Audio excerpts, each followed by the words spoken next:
Matapos makatulog ni Audie, dumating si Charlotte sa kulungan at paulit-ulit na tinawag ang kanyang pangalan. Dahan-daang minulat ni Audie ang kanyang mga mata at agad na bumangon mula sa kanyang panaginip, habol ang kanyang hininga habang naririnig pa rin ang boses ni Charlotte.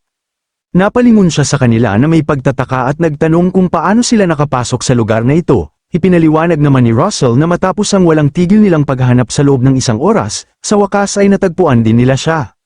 Gamit ang napakalakas na puwersa, buong lakas na hinawi ni Russell ang mga rehas ng kulungan upang makapasok sila. Agad namang nagmamadaling lumapit si Charlotte kay Audie at nag-aalalang tinanong kung may masakit ba sa kanya. Ngumiti lamang si Audie at sinabing ayos lang siya. Dahil sa labis na pag-aalala, mahigpit siyang niyakap ni Charlotte, labis ang kanyang tuwa dahil ligtas si Audie, habang taos-puso namang nagpasalamat si Audie sa pagligtas nila sa kanya. Ipinahayag naman ni Hugh na ang pinakamahalaga sa ngayon ay ang makaalis sila roon. Inutusan niya sina Russell at Charlotte na tiyaking mapoprotektahan nila si Audie sa anumang mangyari. Ngunit nang sabihin ni Hugh na aalis na sila, bigla namang lumitaw si Versa mula sa mga anino, lubos itong ikinagulat ni Charlotte. Gayon din sina Hugh, Russell, at Audie, hindi sila makapaniwala sa biglaang paglitaw nito. Malamig silang binalaan ni Versa na huwag gagalaw ang sinuman. Ilang sandali lamang ang lumipas nang biglang lumiwanag ang buong kulungan, lumitaw ang mga ron sa paligid, dahilan upang mabahala si Hugh, agad niyang napagtanto na isa pala itong malaking formation trap. Sa isang iglap, bigla silang na-teleport sa likuran ni Sapphire, nang magkamalay sila, nasa silid na sila ng hari ng Argo. Dahil dito, napalingon si Sapphire na bakas ang matinding pagkagulat sa kanyang mukha. Agad namang inutusan ni Hugh si Charlotte na protektahan si Audie, habang sinabihan niya si Russell na samahan siyang makipag-ugnayan muli kay Sapphire. Ngunit napahinto sila nang magsalita ang hari, pinayuhan niya silang huwag munang magmadali at manatiling kalmado dahil hindi pa dumarating ang iba. Ipinahayag niya sa lahat na kulang pa ang 3 tao. Samantala, sa grupo ni Van, nagawa na niyang tapusin ang kanyang kalaban. Habang nakatingin sa bangkay nito, naisip niyang nais pa sana niya itong tanungin tungkol kay Kratos, ngunit nadala siya ng kanyang emosyon kaya agad niya itong napatay. Pagkatapos ay nilinggan niya si Volkov at tinanong kung ayos lang ito, agad namang nagpasalamat si Volkov kay Van dahil kung hindi dahil sa kanya ay malamang nawala na siya sa mundo. Hindi nagtagal ay masiglang dumating si Anna at kinumusta ang lahat. Hirap na hirap mang makatayo, sinabi ni Volkov na ayos lang siya. Napansin din niyang nagawa ni Anna na makalusot sa kalaban, dahilan upang hindi makapaniwala si Van na buhay pa rin ito. Habang hawak ang isang pugot na ulo, naiinis na sinabi ni Anna kung may ideya ba sila kung gaano kahirap labanan ang mga nakakadiring nilalang na yon.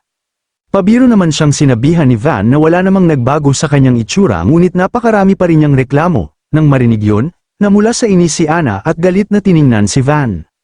Nang hamu pa ang tensyon, sinabi ni Volkov na kailangan na nilang bumalik sa pinagkasunduan nilang tagpuan ng grupo ni Hugh, hindi nila inaasahang masasayang ang napakaraming oras. Sumang-ayon naman si Anna dahil sa huli ay wala rin silang anumang nakuha. Biglang napatingin si Van sa kanyang tagiliran nang may kakaiba siyang maramdaman, nakita niya ang isang ahas na dahan-daang gumagapang papalapit sa kanila. Sa hindi inaasahang pagkakataon, bigla itong lumaki at ibinuka ang napakalaki nitong bibig, kasabay ng paglabas ng matinding liwanag ay sinimulan silang higupin nito. Nagulat ang tatlo at wala na silang pagkakataong makatakas. Hindi nila alam na isa pala yun sa mga kakayahan ng hari, na unti-unti na palang lumalabas mula sa kanyang bibig. Pagkatapos ay iniluwan niya ang grupo ni Van sa mismong silid kung saan naroon na rin ang grupo ni Hugh. Maayos silang nakalapag sa sahig, maliban kay Anna na naunang sumadsad ang mukha. Nagulat sina Hugh at Russell nang makita nilang na-teleport din sa silid ng hari ang grupo ni Van. Samantala, masayang pinunasan ng hari ang kanyang bibig, ayon sa kanya, eksakto sa kanyang plano na ang lahat ng nangunguna sa yugtong iyon ay nagtipon sa iisang lugar. Napamura naman sa inis si Volkov habang iniisip kung paano sila nalantad. Sa sandaling yun, napahawak si Anna sa kanyang noo dahil may masama siyang kutob. Naalala niya ang sandaling nag-iwan siya ng marka kay Versa. Doon niya napagtanto na imposibleng hindi yun napansin ng isang sorcerer na kasing lakas ni Kratos, nagkunwari lamang itong walang nalalaman. Galit na sinuntok ni Anna ang sahig nang mapagtanto niyang alam na ni Kratos ang lahat at sinadya silang akitin sa lugar na yun.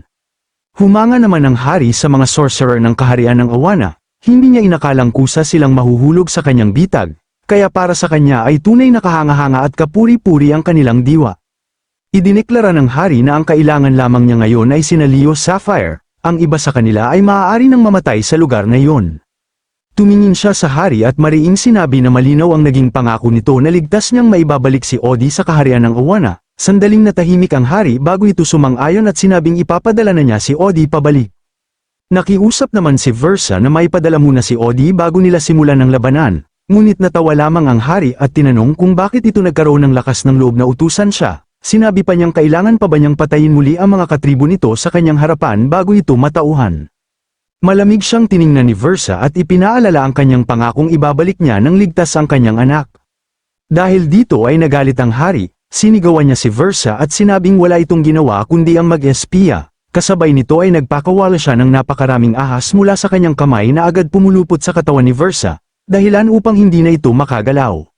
Pinagsabihan pa niya ito at sinabing huwag nitong isipin na siya ang tunay na Grand Duchess ng House Leon. Ipinamulat din niya rito ang katotohanang hindi nito tunay na anak ang babaeng iyon. Narinig ni Odi ang sinabi ng hari na hindi rin siya si Leon Luna ng House Leon, kundi si Versa, ang especially iyan ng Argo Kingdom. Samantala, nanatiling tahimik lamang si Sapphire habang pinagmamasdan ang lahat.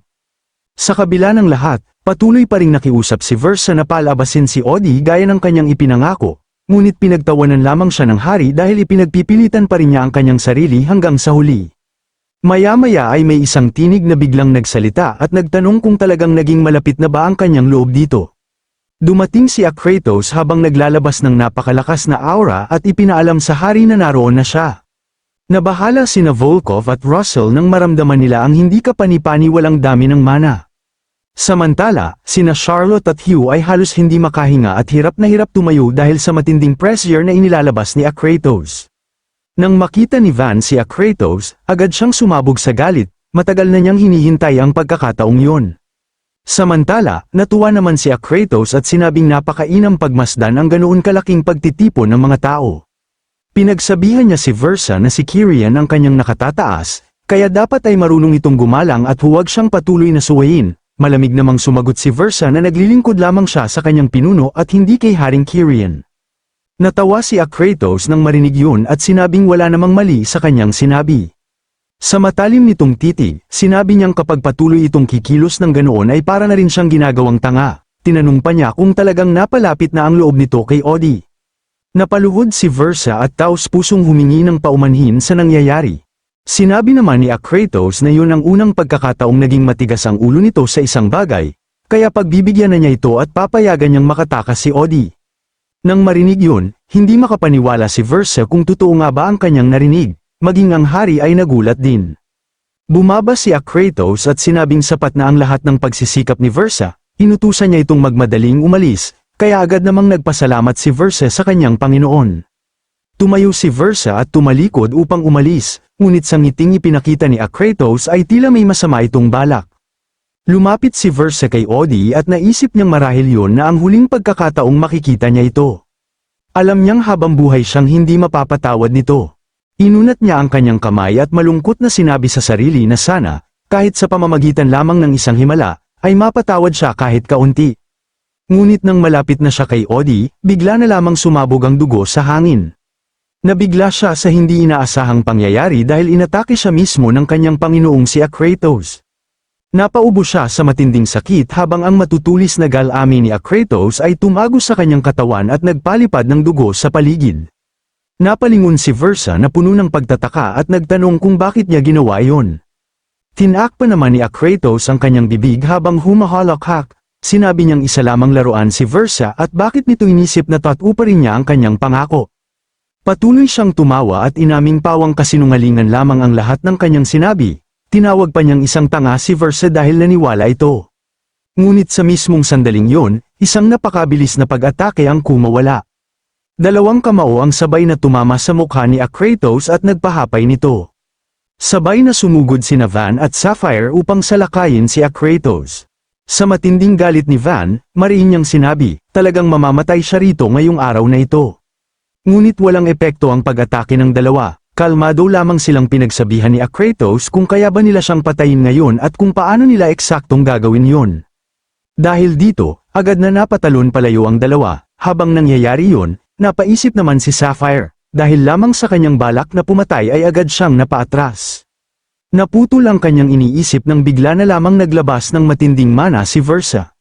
Pagkatapos ay umungol siya ng matindi dahil nilalabanan niya ang kakaibang mana sa kanyang katawan hanggang hindi na niya ito nakontrol.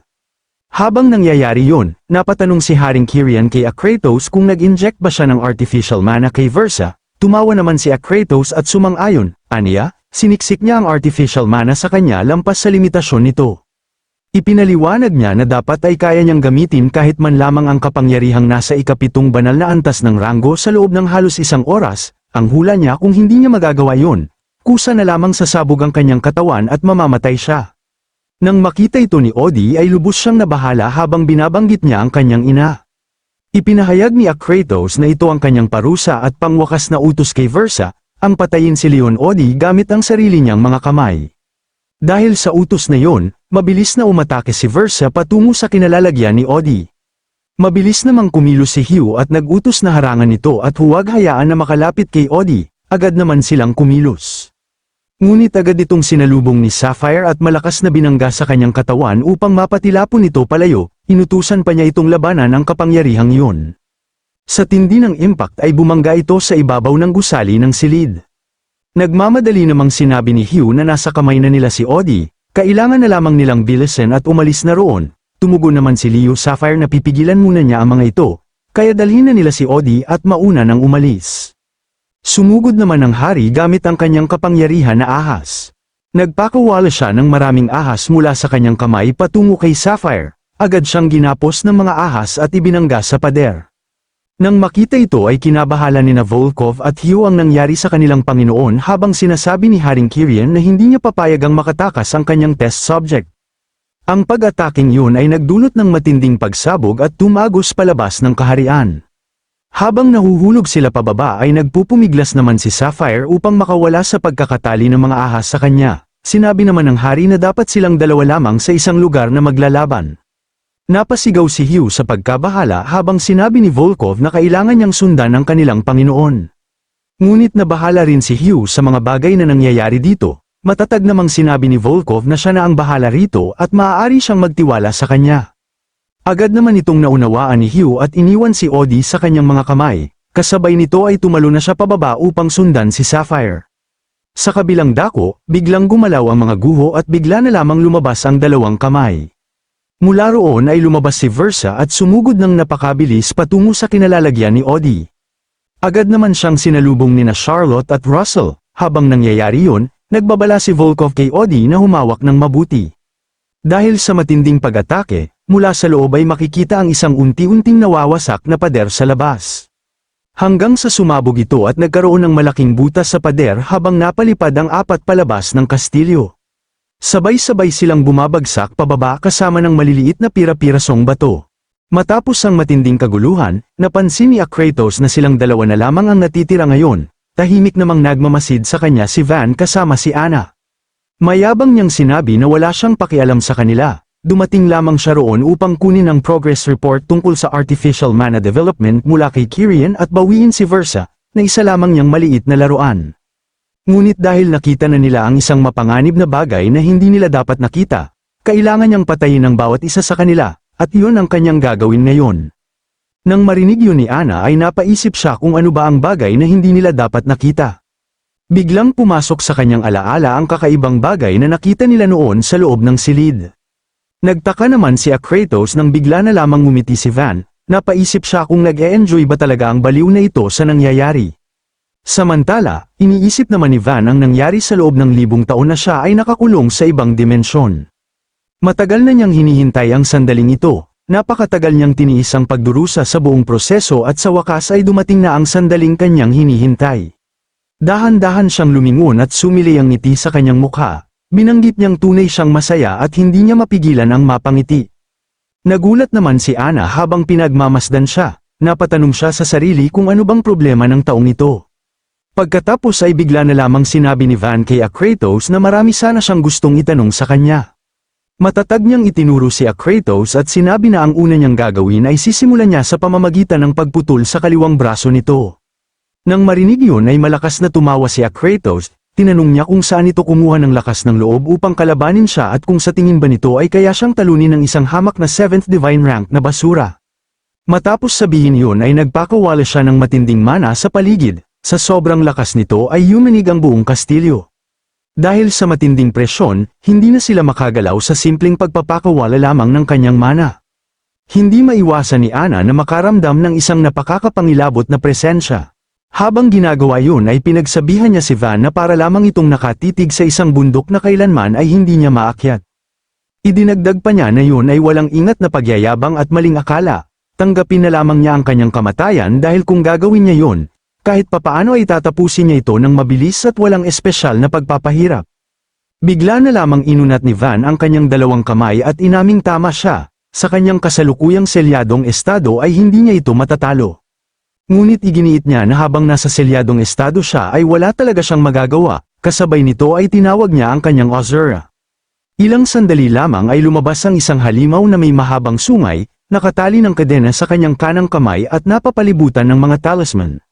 Nang makita ito ay hindi maiwasan ni Kratos at Ana ang magulat, napangangapa si Ana sa hindi makapaniwalang nakikita. Sa sandaling yun ay lumabas ang kapangyarihan ni Van na tinatawag niyang Azura Rune. Kumislap ang mga mata ng halimaw at tinanong nito kung bakit siya tinawag. Tinawag pa nito si Van na isang hangal na tao. Sinabihan naman ito ni Van na ilalabas na niya ang kanyang naselyuhang mana. Nang marinig yun ay nagulat ang halimaw at hindi makapaniwalang gagawin niya yun ngayon. Tinanong pa nito kung nababaliw na ba siya. Ipinaliwanag nito na gamit ang kanyang kasalukuyang katawan at kontrol ay halos hindi niya kakayaning mapanatili ang matatag na estado ng pag-iisip, at halatang hindi kakayanin ng kanyang katawan ang ganoong kapangyarihan. Buong tatag namang sinabi ni Van na alam na niya ang lahat ng iyon, ngunit hindi ito ang oras upang mag-alala tungkol sa ganoong mga detalye. Nang marinig yun ay muli siyang tinawag ng halimaw na isang tunay na hangal. Gayunpaman, mula sa puntong yun ay gagawin nito ang gusto ni Van at ilalabas ang bahagi ng kanyang mana, kasabay nito ay dahan-daang napuputol ang mga kadena. Pagkatapos ay hinawakan nito ang dalawang kamay ni Van at ibinigay ang kanyang naselyuhang mana. Sa oras na yun ay sumabog ang napakalakas na mana papasok sa kanyang katawan. Matapos ang proseso ay dahan-dahan niyang minulat ang kanyang mga mata, sa kanyang pagdilat ay kumislap ang matinding puwersa sa mga ito. Sa sandaling yun ay nagbagong anyo si Van habang naglalabas ng matinding aura sa paligid. Sa tindi ng kanyang lakas ay napatikip si Ana, hindi siya makapaniwala sa malakas na alon ng enerhiya, higit pa roon, ngayon lamang siya nakaramdam ng ganitong uri ng mana sa buong buhay niya. Nagulat naman si Kratos, inisip niya na isa lamang tao si Van, ngunit habang tinitingnan niya ito ay hindi siya makapaniwala kung paano maaaring magkaroon ng mana na ganoon kaitim at kadilim ang isang tao. Tumingin si Van ng matalim kay Kratos habang taglay ang pambihirang mana. Pagkatapos ay inihanda niya ang kanyang sarili at dahan-daang humakbang, sinabi niya na ang direktang pagputol sa kanyang mga paa at kamay ay maaaring medyo masyadong malupit. Matapos sabihin yun ay umatake siya ng napakabilis, dahil dito ay hindi na nakaiwas si Kratos, diretsyong tumama sa kanyang katawan ang pag-atake na may matinding impact, sa tindi ng lakas nito ay nawasak ang pader ng kastilyo at natangay siya palabas. Habang nangyayari yun ay binyantaan siya ni Van na dudurugin na lamang niya ang mahalagang bahagi ng kanyang katawan. Habang nangyayari ang lahat ng iyon ay lubos na ikinagulat ni Kratos ang mga pangyayari. Sa kabilang dako naman, bumagsak ang Grand Duchess sa kanilang harapan. Nang hamupa ang usok sa paligid, lumitaw si Versa na puno ng makapangyarihang mana. Nang makita ito ni Russell, napamura siya sa pagkabahala, dahil sa artificial mana array, bigla na lamang tumaas ang mana ng Grand Duchess. Napansin naman ni Charlotte na nasa ikapitong ranggo na siya, o marahil ay mas mataas pa. Naalala ni Charlotte ang una niyang pakikipaglaban kay Versa, doon niya napagtanto na kinokontrol nito ang mga galaw ng kanyang target gamit ang mga paalitang utos, ikinakalat nito ang mana sa buong katawan at naging dalubhasa sa ultra-close range na labanan, na pinapagana ng isang katawang pinalalakas hanggang sa sukdulan. Samantala, napaisip naman si Volkov na silang tatlo ay hindi kailanman, kahit isang beses, nagawang talunin ng Grand Duchess sa isang sparring match, hindi niya lubos maisip kung magagawa ba nilang mapigilan ito ngayon. Napakagat siya ng ngipin sa inis at iginiit sa sarili na kailangan nila itong mapigilan, kahit ano pa ang mangyari.